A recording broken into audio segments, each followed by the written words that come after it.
고난 주간 한 주간을 우리가 마음을 정하였습니다. 하나님의 교회 성서중앙교회 공동체가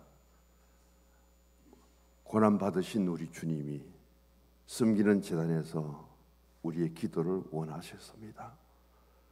우리의 찬송을 바라셨습니다. 십자가의 주님을 묵상하며 묵묵히 자기에게 주어진 십자가를 지고 주님을 따라오기를 명하셨습니다. 순종하는 저들에게 힘들고 어려웠을지라도 불러주심에 감사하옵고 기도의 제단을 세워주셔서 감사하오며 이제 이 제단이 무너지지 않도록 하나님께서 강권하여 주시기를 간절히 원합니다. 일찍 와서 새벽 찬양을 인도하는 찬양단과 매일 순서를 맡아 수고하시는 구역과 구역장님, 기도를 맡으신 장로님들, 아버지 하나님 특송을 준비하며 함께 이 새벽에 하나님의 제단에 찬양으로 채우시게 하시고 말씀으로 그리고 하루하루의 삶을 주님 목자 되셔서 인도하심을 따라 믿음으로 살게 하심을 감사하옵고 새벽을 깨우셔서 하나님의 어두워졌던 성전에 저들의 발걸음과 그리고 입술의 열매를 열어 함께 나누는 공동체 위에 주의 크신 은혜와 사랑으로 충만하게 채워주시고 아버지 하나님 금요일까지 함께 하신 하나님, 이날 밤에는 주님 십자가의 대속의 죽으심과 찢기신 살과 그 피를 나누는 성찬신과 더불어 가장 주님 앞에 더 가까이 나아가며 부활의 소망을 갖고 함께 할 수 있는 금요 집회가 되기를 간절히 원합니다. 함께 해주셔서 감사함을 드리옵고 이 시간도 말씀이 전해지는 곳에 주님께서 임하는 하여 주시옵소서. 예수님 이름으로 기도드립니다. 아멘. 오늘 제목이 십자가의 죽음과 장례입니다. 사복음서에 다 기록이 되어 있고요. 오늘 누가복음과 저는 마태복음 27장 45절 이하와 연관시켜서 같이 보시면은 더 쉽게 이해가 되리라고 믿습니다. 마태복음 27장을 한번 펴보십시오. 45절.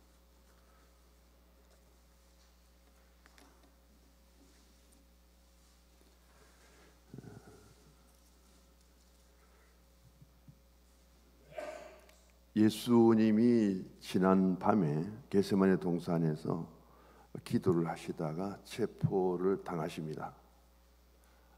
그리고 새벽부터 시작해서 예수님이 시문을 몇 번 받느냐 하면은 6번을 받아요. 빌라도의 판결이 내려지기까지. 그리고 오전 9시에 예수님이 십자가를 지시죠. 그리고 12시에 온 땅이 어두워집니다. 완전 흑암이죠. 왜 그랬을까요? 12시부터 3시까지 예수님의 가장 고통스러운 십자가의 죽으심의 모습을 하나님이 가리워 주시지 않았을까? 예수님이 온 땅이 흑암 속에 어두워진 그 가운데서 예수님 십자가 못 박던 사람들도 구경으로 온 사람들도 그 흑암 속에서 예수님을 볼 수가 없을 것이고 그 흑암 속에 그들이 그 자리에 기다린다는 것도 참 힘들었을 거예요. 그럼 적막하고 아무것도 보이지 않는 그 가운데서 육체적으로 그보다 더 큰 고통은 없었을 겁니다. 그래서 1시, 2시, 3시까지 누구도 예수님을 볼 수 없어요. 십자가에 달리셔서 가장 고통스럽고 물과 피를 다 쏟으시는 예수님의 그 십자가의 2시간, 3시간의 참으심이란 것은 상상이 안 되겠죠. 그런 가운데 3시가 될 때 예수님이 갑자기 큰 소리를 외치면서 그때서야 십자가 위에서 7마디 말씀을 남깁니다. 이게 가상 7월이에요. 오늘 그 가운데 마태복음 27장 45절 그리고 오늘 본문의 말씀을 통해서 또 누가복음 23장 44절과 같이 구성되어 있죠. 온 땅의 어두움이 임하여 제9시까지 계속되더라. 제6시. 이스라엘 시간에서 우리나라 시간을 6시간 더 더하는 것이 오늘 일반적인 시간의 개념과 같습니다. 그래서 계속되더니 9시쯤 이르러서 예수님이 크게 소리를 지릅니다. 여기에서 예수님이 죽으실 때에 그리고 그 십자가 위에서 남긴 7마디 말씀 외에 4가지 사건이 일어납니다. 가장 첫 번째 사건은 흑암의 권세죠. 온 세상의 어두움으로 가득 찹니다. 그냥 대충이라도 볼 수 있는 것이 아니라 완전한 흑암이에요. 아무것도 볼 수 없습니다. 그런 가운데 예수님이 이제 십자가 위에서 7마디 말씀을 남기시죠. 그 다음 보면은 예수님이 소리 지르고 50절, 27장 50절이에요. 그리고 누가복음에 보면은 46절입니다. 예수님이 그 소리를 지르는데 그 후에 무슨 사건이 나냐면은 휘장이 위에서부터 아래로 찢어집니다. 51절의 말씀과 마태복음 27장 51절과 그리고 누가복음 23장 45절입니다. 이 휘장이 찢어지는 사건은 우리가 그냥 단순히 넘어갈 문제가 아니고요. 구약에서 대속죄일의 대제사장이 목숨을 걸고 1년에 한 번 들어갑니다. 어디에? 지성소로요. 그 성소와 지성소는 다 휘장으로 둘러서 있거든요. 오늘 우리가 보는 이 교회당으로 보면은 위에가 강대상의 지성소입니다. 여기가 성소예요. 그런데 대제사장만이 지성소에 1년에 단 한 번밖에 못 들어가요. 그런데 제사장이 지성소에 들어가서 대속죄일의 제사를 지내다가 죽을 수도 있습니다. 목숨을 걸고 들어가는 거예요. 그곳에 들어가서 대속죄일에 우리의 모든 죄를 이제 속죄 받게 되죠. 제사를 통해서. 무엇을 들고요? 양의 피를 양귀에 담아가고 그래서 담아가고. 속죄소라는 건 죄 용서를 받는 그 속죄수가 우리 단어로는 어려운데 원뜻은 법궤의 뚜껑입니다. 법궤 안에 들어있는 3가지의 그 내용이 법궤 안에 담겨서 겉으로는 시딘 나무에 금칠을 했기 때문에 볼 수 없는데 뚜껑만 열면 보이죠. 근데 그 뚜껑에 양의 피를 쏟아버리거든요. 왜? 그 안에 있는 것이 다 피로 가리워지기 때문에. 오늘 우리의 인간의 속성은 예수를 믿어도 인간의 소욕과 정욕과 모든 것이 가득 차 있습니다. 욕심이. 그 드러내놓으면은 보통 문제가 아니겠죠.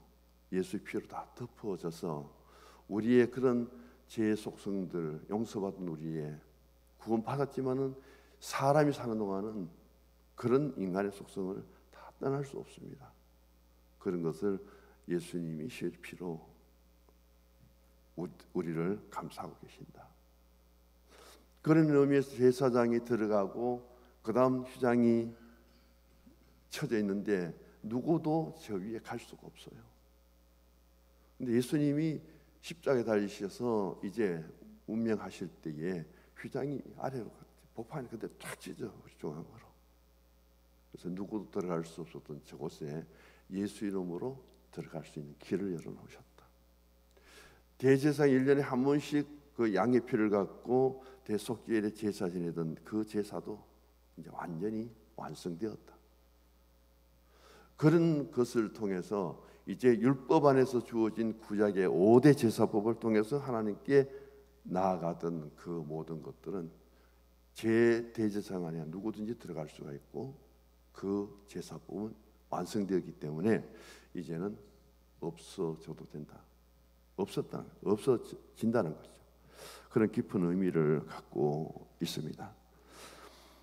자, 51절에 마태복음 20장 51절을 보시기 바랍니다. 누가복음에 나오지 않는데 성서가 위에서부터 아래로 찢겨져서 둘이 되는데 그 다음 따라온 징조가 땅이 진동하며 바위가 터졌다. 예수님이 운명하셨을 때에 일어난 사건인데요. 예수님이 다시 오실 때는 이것보다도 훨씬 더 하다는 거예요. 그래서 예수님 다시 오실 때, 재림의 주님 오실 때 일어날 수 있는 징조를 여기서 보여주신다. 예수님 다시 오실 때 이 땅에는 온 진동이 일어나게 될 것이고 터지고, 그리고 하늘에서는 천사장의 나팔 소리가 불리고 우리의 이름이 불려지게 될 때 우리는 휴거를 한다는 거죠. 이 땅에서는 더 피할 수 없는 무서운 심판이 임하게 된다. 그것을 지금 여기에서 보여주고, 중요한 것은요, 52절을 보시면은 무덤이 열리며 자던 성도의 몸이 많이 일어나되, 여기서 열린다는 것과 그리고 일어난다는 단어는 완전 수동태입니다. 내 자신이 어떤 것도 할 수 없어요. 내가 여기에서 무덤을 열 수도 없고, 죽은 우리가 무슨 무덤을 열어요? 그리고 이미 오래된 사람은 흙밖에 없는데 우리가 지금 육신의 모습은 그것이 일어날 수 있다. 무덤이 열리고 자던 성도의 몸이 많이 일어났다. 우리는 완전 수동태이기 때문에 아무것도 할 수 없는데 누가 할 수 있느냐? 하나님만이 할 수 있다. 예수님만이 할 수 있다는 거예요. 이 사실을 마태는 굉장히 강조를 하고 있습니다. 요한계시록에 보면은 가장 먼저 무덤에서 일어난 사람은 순교자예요. 예수 믿고 복음 전하다가 순교당한 그 순교자들이 가장 먼저 일어나고요. 그 다음 무덤에 잠자던 자들이 일어나고, 오늘 우리가 휴거당하는 것은 맨 마지막이에요.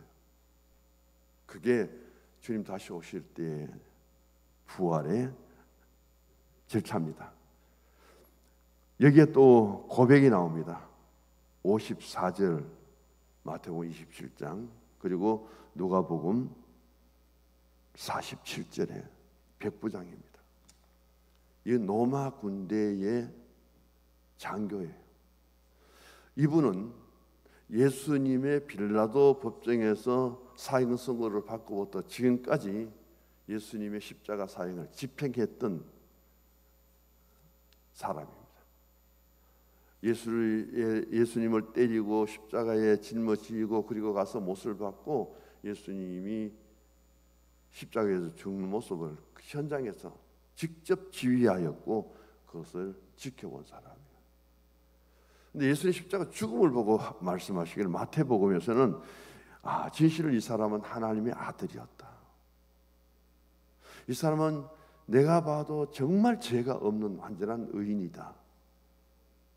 이 이야기를 누가 해야 될까요? 대제사장이 해야 되고 바리새인이 해야 되고 서기관이 해야 되는데, 그리고 예수님의 제자들이 그렇게 고백해야 증언을 해야 되는데 다 도망가고 없잖아요. 그 현장을 지켜봤던 이방인입니다. 로마의 백부장이에요. 우리 백부장 고넬료도 볼 수가 있고, 그럼 자기 신하의 아들을 고쳐달라고 예수님 찾아갔던 백부장도 있습니다. 선한 백부 있죠. 이스라엘도 이만한 믿음을 만나보지 못했고, 고넬료의 구제와 기도를 들으시고 응답하셨던 그 하나님 앞에 또 선한 백부장이 여기 한 사람이었습니다. 이분이 예수 믿었든지 안 믿었든지 과정은 몰라요. 그러나 그 사람이 신앙인이었다면은 그 메시아 예수님을 못 박아 십자가에 죽이는데 가장 앞에서 지도를 하고 지휘를 했다면은 이분의 마음은 어땠을까요?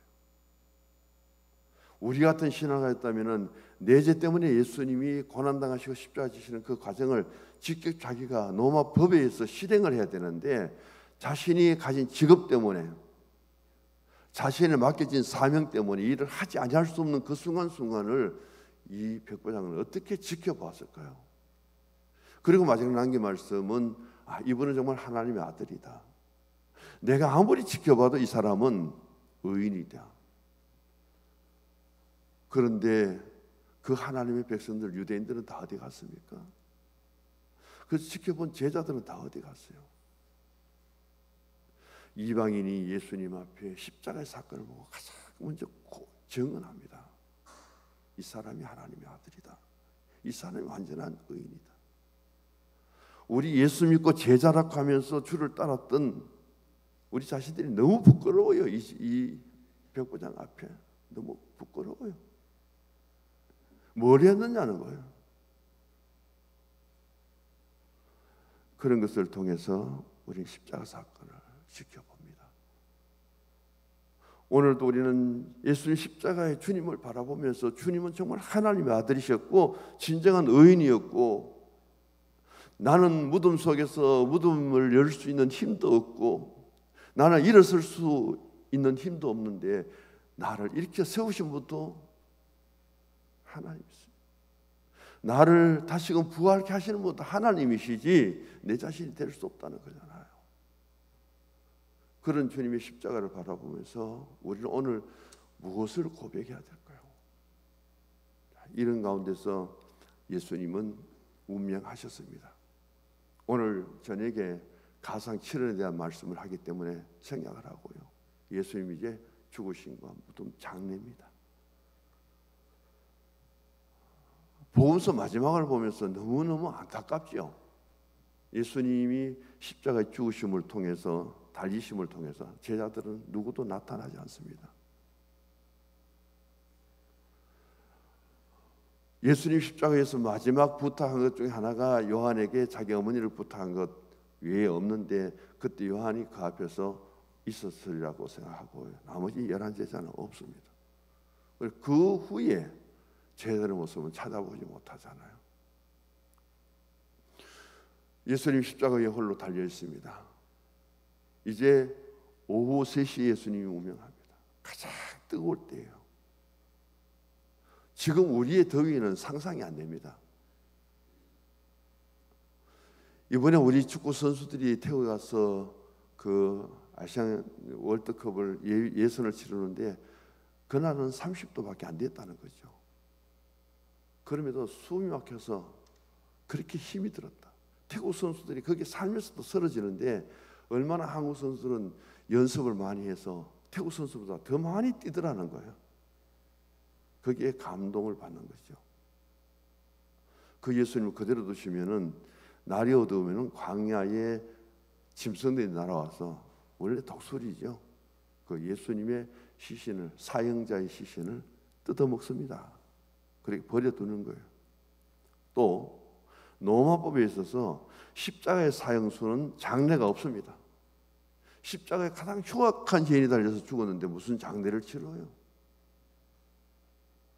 그런데 제자들이든지 누구든지 가서 예수님 시신을 요구해도 로마법에 있어서는 안 줄 거예요. 그런데 어느 제자도 가서 시신을 달라고 요구한 사람도 없습니다. 예수님은 높이 십자가 위에 달려 있습니다. 지금도 죽으신 대로. 그동안 자신의 직업 때문에, 또 유대 사회 속에서 그가 가진 지위 때문에, 그는 또 부자였기 때문에 예수 믿는 것을 드러내면 어떤 자기에게 문제가, 그리고 삶 속에 영향력이 분명히 올 거예요. 그래서 지금까지는 자신이 예수 믿는 것을 숨겼다고 보십시다. 그런데 그분은 예수 믿는 데 있어서 당시 유대 사회 속에서 지도자입니다. 자, 23장으로 가십시다. 누가복음. 그리고 50절부터 쭉 읽어보시기 바랍니다. 여기에서 그 아리마대 요셉이 직접 누구에게요? 빌라도에게 찾아갑니다. 로마법에 의해서 십자가에서 저대로 달려서 예수님의 시신이 짐승들에게 뜯어먹히는 것이 마땅하나 저에게 그 예수님 시신을 좀 인수하도록 해 주십시오. 이제 이 사건을 통해서요, 가장 흉악한 죄인 예수님이 로마법에서 십자가에 죽으셨는데, 이 사건을 통해서 너는 유대 가난인데 너가 그 일을 하다니 하고요, 로마 압력이 들어가면은 그는 자기 신분, 즉 국회의원이죠, 공의원 자격도 박탈당할 수 있습니다. 그의 많은 재산들을 뺏길 수 있습니다. 어떤 소송이 올지 모릅니다. 그럼에도 불구하고 제자들이 다 숨어버린 그때 자신이 드러나서 아리마대 요셉이기 때문에 쉽게 예수님 시신을 인수받아요. 그리고 예수님께서 죽으실 때 무덤에 들어가신다는 것은 율법 모든 예언들을 성취하는데 요셉이 그렇게 귀하게 쓰임 받습니다. 자기 무덤에 예수님을 장례 치르잖아요.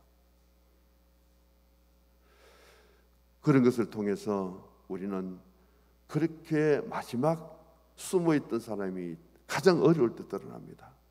모두가 숨어버리고 모두가 도망간 상태 속에서 이제 아리마대 요셉이 자신이 나타나서 드러납니다.